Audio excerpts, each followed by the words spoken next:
The return of the Ark of God. Dear friends, in the previous story, didn't we stop till Eli's sons dying and the Ark of God being captured in the battle of Israel against the Philistines? In today's story, we will see what happened further. We also saw that Eli and his son Phinehas' wife died of shock at the news of the Ark of God being captured, right? After the death of Eli the priest and his sons, Phinehas' son and Ichabod's brother, Ahitub, became the priest. The two sons of Eli walked in wrong ways and scorned the Lord's offering. So the Lord had declared through a man of God to Eli that his sons will not grow to an old age, and they will both die on the same day. Yet Eli could not correct his children. Later, God reminded this to them through Samuel also, but it was too late for Eli to correct them. It was their punishment that was fulfilled in the battle against the Philistines. Not understanding that the Lord of hosts is fighting their battles, when Israel's trust moved to the Ark of God, they broke God's commandment. The place where the Ark of God is supposed to be was the most holy place in the tabernacle. God had allowed them to take it out of that position only when they dismantled the tabernacle for their journey when they traveled, and it should be carried on the shoulders of Levitical priests. But the priests Hophni and Phinehas took the Ark of God down to the camp, and they were defeated, and the Ark of God was captured. When the Philistines captured the Ark of God, they brought it from Ebenezer to Ashdod. They brought the Ark of God into the house of Dagon their god, and set it up beside Dagon. On the next day, when the people of Ashdod arose, Dagon had fallen face down before the Ark of God. Thinking that it was an accident, they took Dagon and put him back in his place.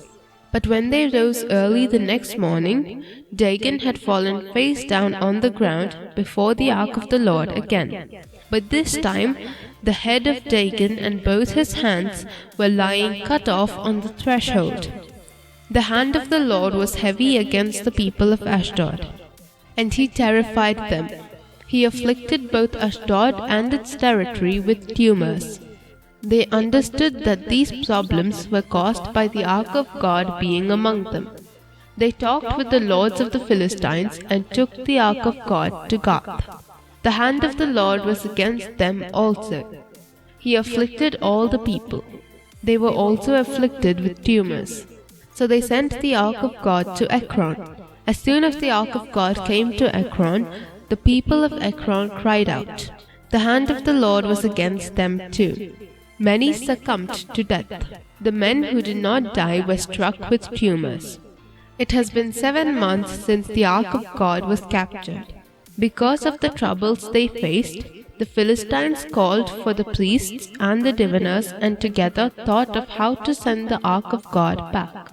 So, according to their advice, the Philistines prepared a new cart and yoked 2 milk cows from Beth-Shemesh, which have never been yoked, to it. And they kept the Ark of the Lord and the gold offering they are giving to God in the cart. The cows went back to Beth-Shemesh. The lords of the Philistines followed the cart till Beth-Shemesh.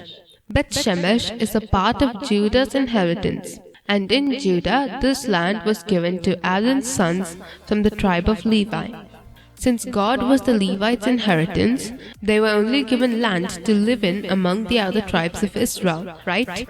Thus, in this land, in the field of Joshua of Beth-Shemesh, the cart stopped. There was a great stone there, and the Levites took down the Ark of the Lord and the box of offering beside it, in which the gold offering was, and set them upon the great stone. They offered burnt offerings and sacrificed sacrifices to the Lord. When the lords of the Philistines saw this, they returned to Ekron. The land which the Philistines have now occupied, Ashdod, Gath, and Ekron, are in the inheritance given to the tribe of Judah. Some of the men of Beth-Shemesh looked upon the Ark of the Lord, and so the Lord struck them down. The people mourned because the Lord struck them down with a great blow.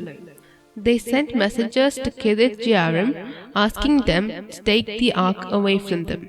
They took the ark and brought it to Abinadab's house on the hill, and consecrated Eleazar his son to guard the ark of the Lord.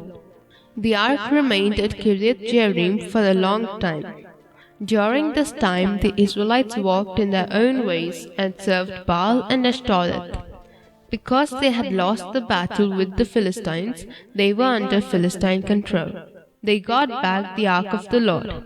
But for 20 years they were under the Philistines, so they cried out to the Lord for their deliverance. God gave the answer to that cry through Samuel.